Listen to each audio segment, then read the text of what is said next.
अस्सलाम वालेकुम स्टूडेंट्स। हाँ, बॉटनी सी में हम लोग माइक्रो बॉडीज़ पढ़ेंगे।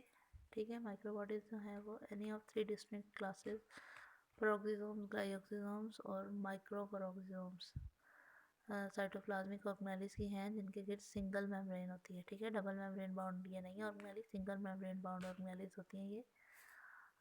And contain a variety of enzymes is called micro body. ठीक है, ऐसी ऑर्गेनेली जो कि सिंगल मेम्ब्रेन बाउंड हो और उसमें एंजाइम्स की वैरायटी मौजूद हो, यानी काफ़ी सारी डिफरेंट टाइप्स के एंजाइम्स मौजूद हों, तो उसको हम कहते हैं माइक्रो बॉडीज़। उसमें जो सबसे पहली माइक्रो बॉडी है वो है पेरोक्सिसोम। पेरोक्सिसोम जो है वो साइटोप्लाज्मिक ऑर्गेनेलिस हैं, जिनको डी डफ और उसके साथ वाले कोवर्कर जो है उन्होंने सबसे पहले आइसोलेट किया था लिवर सेल के एंड सम अदर टिश्यूज़। ठीक है, लिवर सेल्स और कुछ दूसरे टिश्यूज़ से उन्होंने इसको आइसोलेट किया था पेरोक्सिसोम को। पेरोक्सिसोम्स जो हैं वो दोनों प्लांट्स और एनिमल्स दोनों में प्रेजेंट होते हैं। They are found in protozoa, yeast and some many types of higher plants. ठीक है, इन सब में पाए जाते हैं ये। स्ट्रक्चर जो है वो पेरोक्सिसोम का are enclose by single membrane. Single membrane ने इसको इनक्लोज किया होता है पेरोक्सिसोम को। That size is 0.5 micrometre in diameter. उनका साइज जो है वो 0.5 माइक्रोमीटर होता है डायमीटर में।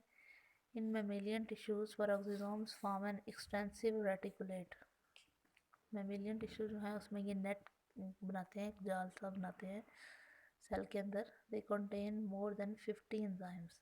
ठीक है ना, डिफरेंट वैरायटी 50 तकरीबन डिफरेंट टाइप्स के एंजाइम्स होते हैं इनमें। Peroxisomes self replicate by enlarging and then dividing. Peroxisome जो है वो सेल्फ रेप्लिकेटिंग ऑर्गेनेली है। इनके अंदर H2O2 हाइड्रोजन पेरोक्साइड होता है। ठीक है, H2O2 producing enzyme like oxidases and catalases, ये वाले एंजाइम पाए जाते हैं इनमें, ऑक्सीडेजेस और कैटालेजेस, जो कि हाइड्रोजन पेरोक्साइड प्रोड्यूस करते हैं। ठीक है, इसलिए इनको पेरोक्सिसोम कहा जाता है।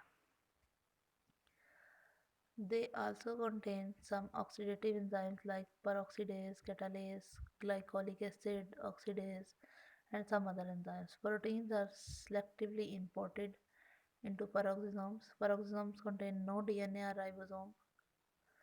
Therefore they have no means of producing proteins. ठीक है, इनके पास डीएनए और राइबोसोम्स तो नहीं होते, इस वजह से ये अपनी प्रोटीन्स को तैयार नहीं कर सकते। Thus all of their proteins are imported across the membrane. उनकी जितनी भी प्रोटीन्स पेरोक्सिसोम में होती हैं वो सारी की सारी इंपोर्ट होकर आई होती हैं दूसरी जगहों से। फंक्शन जो है वो peroxisomes are involved in the formation and decomposition of hydrogen peroxide. Hydrogen peroxide की फॉर्मेशन भी कर रहे होते हैं और डीकम्पोजिशन भी कर रहे होते हैं, तो ये इंपॉर्टेंट फंक्शन है इस ऑर्गेनेली का। The word peroxisome is derived from hydrogen peroxide. Peroxisome contain oxidative enzymes such as catalase, deaminase oxidase, and uric acid oxidase. They use molecular oxygen to remove hydrogen atom from specific organic substrate in an oxidative reaction. ठीक है, oxidative reaction में ये oxygen जो है वो remove करवाते हैं।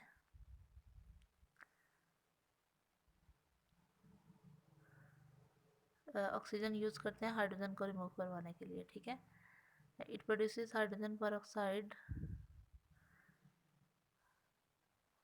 Hydrogen peroxide is a toxic by product of cellular metabolism. ठीक है, तो ये सेलुलर मेटाबॉलिज्म का जो टॉक्सिक प्रोडक्ट है उसकी डिकम्पोजिशन भी करा रहे होते हैं।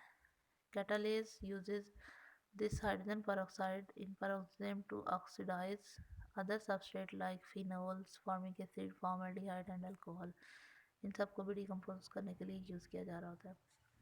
This reaction is important in liver and kidney cells where peroxisome detoxify. ठीक है, लिवर और किडनीज में जो डिटॉक्सिफिकेशन का प्रोसेस है वो ये पेरोक्सिसोम्स करवा रहे होते हैं।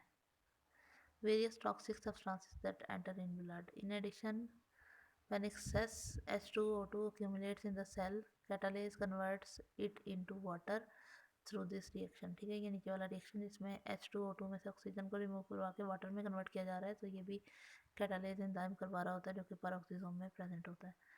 ये इसका पहला फंक्शन था। बाकी इसके टोटल 5 फंक्शन है। बाकी फंक्शन और ग्लाइकोक्सिसोम जो है ये हम लोग कल वाले लेक्चर में पढ़ेंगे। आज वाला लेक्चर यहीं पे ख़त्म होता है।